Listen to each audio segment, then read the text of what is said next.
So a lot of us are used to the Democrat machine of like, okay, we're upset, we're screaming, we're on the internet. And to your point, the Republicans, they've been upset. They go outside and they organize to do the wrong thing. And it's also like this, I don't know why the Democrats are so uncomfortable with this idea that things are going to be ever evolving. That there does not need to be this push towards beating Republicans at being more hard line about something that really strips people of their human rights and makes life untenable for a large segment of the population, Mm-hmm. rather than engaging in a policy that will have to continually be reformed.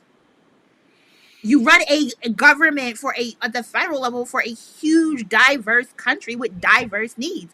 Even when you get along the more critical parts of the border, along that western sunbelt area, so Southern California, Arizona, New Mexico, and Texas, Mm-hmm. what people in Southern California want is very different from what people in the Rio Grande Valley want in Texas.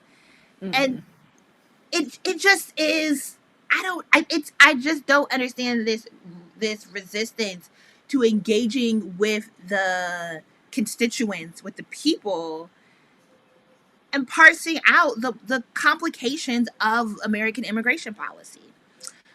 Instead of doing this reactionary, we're harder than you, we were deporting more than you with the Republicans.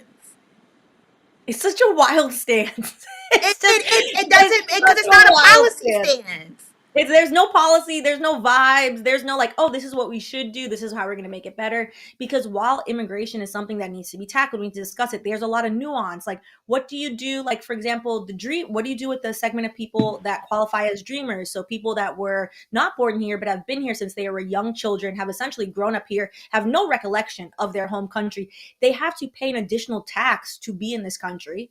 So they are paying into the system. They're doing all the right things. They have very strict rules for them. What do you do with that segment of people? While all of that is very important, I'm like, okay, the economy and all of these tariffs, what is actually going on? And I think part of their game, to the point that we've assessed as well, is that I think they're just trying to tire everyone out so they can do these objectively alarming things, such as accessing 330 million people's social security number.